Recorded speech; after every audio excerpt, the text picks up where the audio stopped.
नमस्कार। कभी सोचा है कि जो स्मार्टफोन हमारी जेब में है और वो विशाल सुपर कंप्यूटर जो मौसम की भविष्यवाणी करता है, इन दोनों में आखिर कॉमन क्या है? जवाब शायद थोड़ा चौंकाने वाला हो सकता है। असल में ये दोनों और इनके बीच आने वाली हर मशीन एक ही बड़े परिवार का हिस्सा है।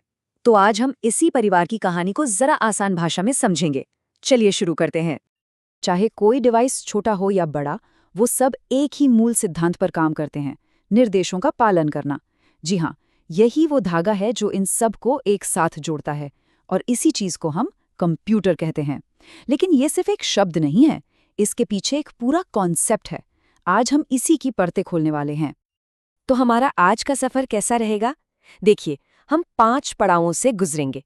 सबसे पहले हम जानेंगे कि भाई ये कंप्यूटर आखिर है क्या चीज। फिर हम इसके अलग-अलग तरह के परिवार वालों से मिलेंगे। इसके बाद हम इसके शरीर यानी हार्डवेयर और इसके दिमाग यानी सॉफ्टवेयर को करीब से देखेंगे। और आखिर में ये समझेंगे कि ये सब हमारी दुनिया के लिए इतना जरूरी क्यों है। तो चलिए पहले पड़ाव से शुरू करते हैं और इस इलेक्ट्रॉनिक बक्से के अंदर झांक कर देखते हैं कि ये असल में है क्या। अगर कंप्यूटर को बस एक लाइन में समझना हो तो वो ये है। ये एक इलेक्ट्रॉनिक मशीन है जो अपने मेमोरी में स्टोर किए गए इंस्ट्रक्शंस के हिसाब से काम करती है। मतलब ये एक ऐसा नौकर है जो अपनी याददाश्त में लिखी हर बात को आंख बंद करके मानता है। और यही इसकी सबसे बड़ी ताकत भी है और सबसे बड़ी कमजोरी भी। तो ये काम करता कैसे है? सोचिए, इसके 4 मेन स्टेप्स हैं।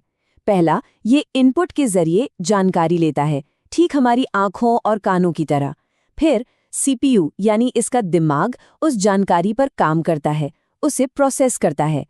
इसके बाद मेमोरी में उस जानकारी को याद रखता है और आखिर में आउटपुट के जरिए हमें नतीजा देता है, जैसे हम बोलकर या लिखकर जवाब देते हैं। इनपुट, प्रोसेसिंग, मेमोरी और आउटपुट, सिंपल। लेकिन जैसा मैंने कहा, कंप्यूटर एक बहुत बड़ा और डाइवर्स परिवार है। इसमें बड़े बड़े दैत्यों से लेकर जेब में समा जाने वाले छोटे डिवाइस तक शामिल हैं। चलिए इस दिलचस्प खानदान के कुछ मेंबर्स से मिलते हैं। अब इस परिवार को समझने के 2 मुख्य नजरिए हैं। पहला, हम ये देख सकते हैं कि वो काम कैसे करते हैं, और दूसरा, हम उनके साइज और पावर के हिसाब से उन्हें देख सकते हैं। काम करने के तरीके में 2 बड़े फर्क हैं। एक है एनालॉग कंप्यूटर जो लगातार बदलने वाली जानकारी यानी कंटिन्यूअस सिग्नल्स पर काम करता है। सोचिए जैसे पंखे का रेगुलेटर जो स्पीड को धीरे धीरे कम ज्यादा करता है। और दूसरी तरफ है डिजिटल कंप्यूटर जो आज हमारी दुनिया पर राज करता है। ये हर चीज को टुकड़ों में यानी अंकों में देखता है। मतलब या तो 0 या 1, या तो ऑन है या ऑफ, बस। अब बात करते हैं साइज और ताकत की। इस परिवार के शहंशाह हैं सुपर कंप्यूटर। ये इतने बड़े और तेज होते हैं कि पूरे देश के मौसम का हाल बता सकते हैं, जैसे भारत का परम। उनसे नीचे आते हैं शक्तिशाली मेन फ्रेम कंप्यूटर, फिर आते हैं मीडियम साइज के मिनी कंप्यूटर, और आखिर में हम सब के साथी माइक्रो कंप्यूटर। जी हाँ, हमारे लैपटॉप और स्मार्टफोन जो इस बेहिसाब ताकत को हमारी जेब तक ले आए हैं। तो ये तो हुई परिवार की बात। अब जरा इस मशीन के शरीर की चीर-फाड़ करते हैं। चलिए देखते हैं कि वो कौन से हिस्से हैं जिन्हें हम असल में छू सकते हैं। हार्डवेयर का नियम बहुत सीधा सा है। अगर आप उसे छू सकते हैं तो वो हार्डवेयर है। आपकी स्क्रीन, कीबोर्ड, माउस, अंदर लगा प्रोसेसर, ये सब कंप्यूटर का भौतिक शरीर है। इनपुट डिवाइस को आप कंप्यूटर की इंद्रियां समझिए, मतलब आंखें, कान। ये बाहर की दुनिया से जानकारी लेके सिस्टम के अंदर भेजते हैं। जब कीबोर्ड पर कुछ टाइप किया जाता है, माउस से क्लिक होता है या माइक में कुछ बोला जाता है, तो असल में कंप्यूटर को इनपुट दिया जा रहा होता है। और फिर आते हैं आउटपुट डिवाइस। ये हैं कंप्यूटर की आवाज, उसके हाथ।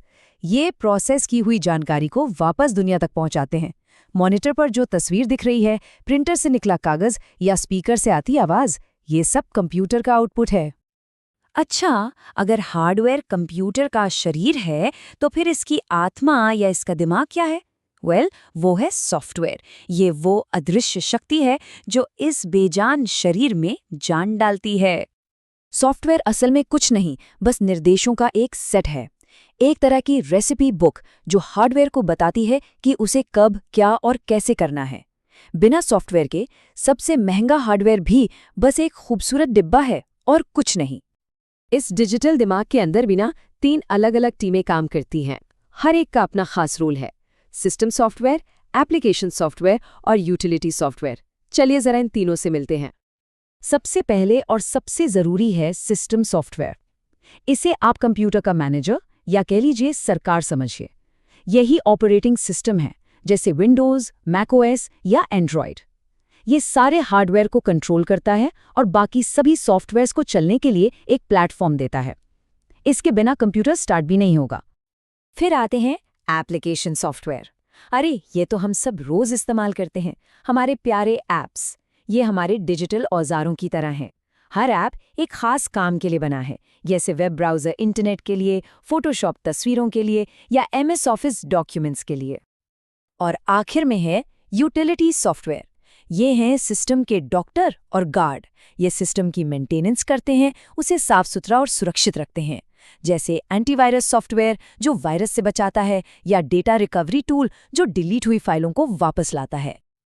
तो हमने शरीर देख लिया, दिमाग भी समझ लिया, पर अब असली सवाल पर आते हैं। आखिर ये मशीन इतनी शक्तिशाली क्यों है और क्या इसकी कोई कमजोरी भी है? चलिए इसके फायदे और इसकी सीमाओं को देखते हैं। देखिए, कंप्यूटर के पास कुछ कमाल की सुपर पावर्स हैं। पहली है स्पीड। ये इंसानी सोच से लाखों गुना तेज काम कर सकता है।